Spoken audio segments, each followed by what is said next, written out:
When you think of Leonardo da Vinci, your mind probably jumps straight to the artist, right?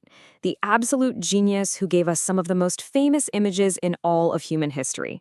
Well, let's get into it, because the story it's really only half the picture.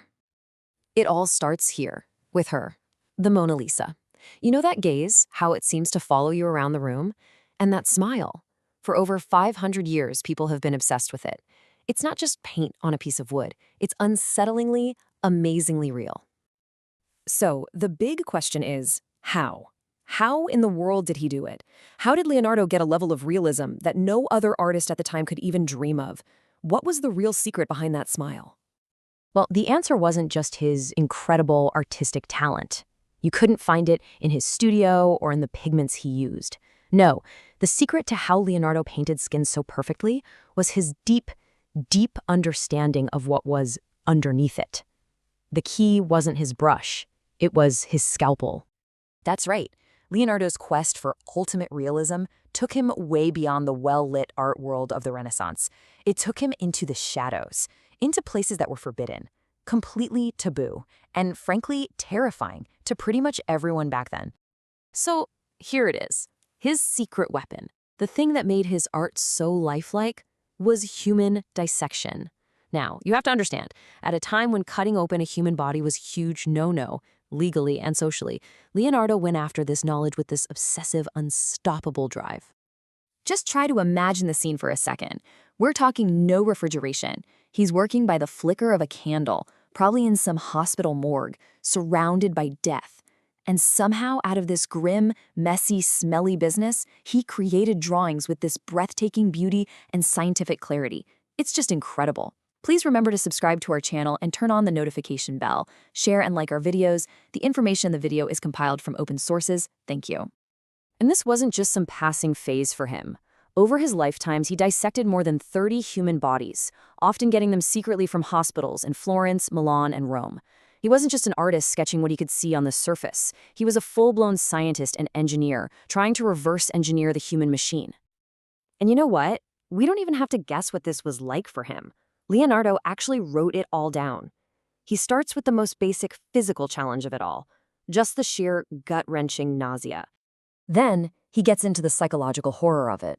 I mean, can you imagine the fear of being alone all night with quartered and flayed corpses? This wasn't just some lab work. It took unbelievable guts, or maybe just a level of obsession that most of us can't comprehend. And then he delivers the final point. Even if you had the stomach for it, even if you were brave enough to face the fear, all of it was totally useless unless you also happened to be a brilliant artist who could actually draw what you were seeing. Leonardo knew he was a unicorn. But here's the kicker. He didn't just look and draw. Leonardo approached the human body like an engineer. He wanted to understand the mechanics, the systems, the design. He wasn't just seeing a corpse. He was seeing this magnificent, incredibly complex machine. And to understand that machine, he invented scientific methods that were, and I'm not exaggerating, centuries ahead of his time. He'd draw everything from at least 4 different angles to get a true 3D understanding. He figured out how to inject hot wax into the brain of an ox to create the first ever cast of its inner chambers. He even built a glass model of a heart valve to watch how blood flowed using water and grass seeds. This was revolutionary stuff. You can literally watch him learn on the page. His first anatomical drawings, which were based on animal dissections and what was considered common knowledge, were often, well, wrong. But as soon as you got his hands on human bodies, his work just transformed into these absolute masterpieces of scientific illustration. Nothing like it had ever been seen before. And this wasn't just to make his art better. He was making real, honest-to-goodness medical discoveries. After watching a man who was supposedly over 100 years old die peacefully, Leonardo performed an autopsy. And in his notes, he gave the very first known description of what we now call arteriosclerosis, or the hardening of the arteries. Sooner or later, it was bound to happen. His 2 great passions, art and science, were going to collide. And they did, in one single perfect drawing that was really the climax of everything he had ever learned. Oh yeah, you know this image, the Vitruvian man. It's everywhere, on t-shirts, coffee mugs, it's even on the Italian euro coin. But what makes this drawing a work of pure genius is probably not what you think. Okay, so here's the game changer. Other artists back then tried to take the human body and sort of smush it and stretch it to fit into the perfect shapes of a circle and a square, all to prove some ancient theory. Leonardo did the exact opposite. He used his decades of anatomical knowledge to draw a perfectly realistic, perfectly proportioned man first, and then he showed how the perfect geometry of the circle and square fit flawlessly around him. He used science to prove the ideal, not the other way around. So he had done it. He had thousands of pages of these incredible notes and drawings. His work was ready to completely revolutionize the world of medicine. But then, the story takes a truly tragic turn. See, Leonardo fully intended to publish all his findings. He was going to create the world's first modern medical textbook. But he died before he could finish it. All of his notebooks were left to a loyal apprentice, but after that apprentice died, they were just sold off, scattered across Europe, and basically lost to the world. Just let that sink in for a moment.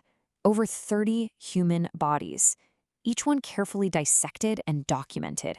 An entire lifetime of dangerous, secret, world-changing research was gone. For 400 years, that work stayed hidden.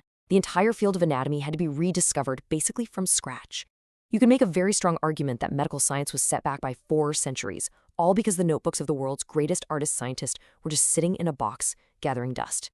Which really just leaves us with this one last haunting question. We celebrate Leonardo for the incredible art he left us, but you have to wonder about the world we might be living in today if his scientific legacy hadn't been lost. What progress, what cures, what deep understanding of ourselves did we miss out on for 400 years?